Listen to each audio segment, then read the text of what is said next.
Hey ladies and gentlemen, this is Carmine Sabia for Explain America, and it looks like Fani Willis's team's decision on Friday could come back to haunt her in her Trump case. Before we get started, please make sure you like, comment, share, and subscribe. Those little things really help us out, and they help our channel continue to grow. Fani Willis's father testified on Friday, and in my opinion, it was an unmitigated disaster for Fani and her team. I don't think he did her any favors. And one CNN analyst said that the testimony he gave could actually come back to bite Fani Willis in the butt and get her disqualified from the case. I think she should be disqualified from the case. It's pretty apparent to me and a lot of onlookers that she lied to the court willingly, and so did Nathan Wade. I believe, Alan Dershowitz believes, and a lot of people believe, they should both be disqualified. But I want you to watch this segment and tell me if you think this is going to come back to bite her. Again, please remember to like, comment, share, and subscribe. It really helps us out. I'm Carmine Sabia for Explain America. We love you guys. God bless you.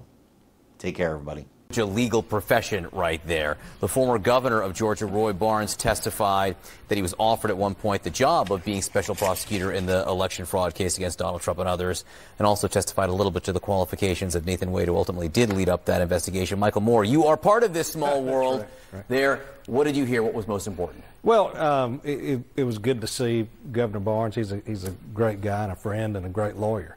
But to me, the contrast then is very stark between the kind of lawyer that she talked about having as a special counsel and somebody who's never prosecuted a felony case and ends up being lead counsel in this case. And so I think the contrast that she's drawn may come back to bite her, and I don't think there's anybody in the courtroom that thinks that would have been an equal pairing, and she's just moving down the line. That came after, though, and he was called as a witness for DA Fani Willis. Why would they want to make clear that someone was offered this job before Nathan Wade ultimately got it? I think because they're really concerned about the fact that they're being accused of this disqualification, this conflict of interest, that the only reason Nathan Wade was hired so that she could somehow financially benefit from monies that he was making by prosecuting this case. And if she can show that others were offered the job, they turned her down. You heard the former governor say that Wade is a good organizer. I'm not surprised that they brought him on for this case.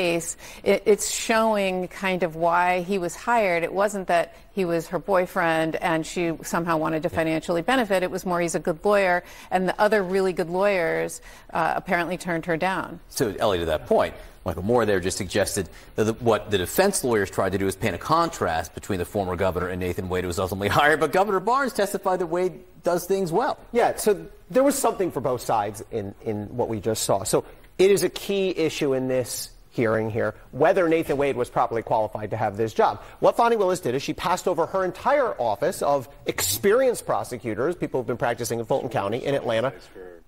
I'll wait for the judge here. Updates on Mr. Bradley? Yes, so he is still in his appointment in May last few more hours. However, he's going to make himself available for Zoom if that's possible. He just way provide his testimony. All right. Ms. Merchant. All right, I think what they're saying is that Mr. Bradley, Terrence Bradley, who is the witness they all really want to see, they're still waiting on him, but they still have called John Floyd, the father of Fani Willis, to the stand. We will wait for him to come in. Finish what you're saying, Alex. So the theory of the defendants is that Fani Willis hired Nathan Wade for this job because he was her boyfriend, essentially. And what the DA's office was trying to establish right there is that actually she offered the job to somebody else first, this former governor.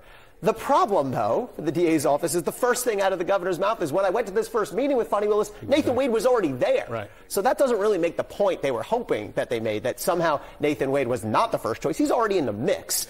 Right. But on the other hand, I think there was, depending how you look at it, a contrast between the credentials of Nathan Wade, who's been a lawyer for a long time but never prosecuted a felony, versus this governor who's done all sorts of big cases. So let's listen back to Judge Scott McAfee down there.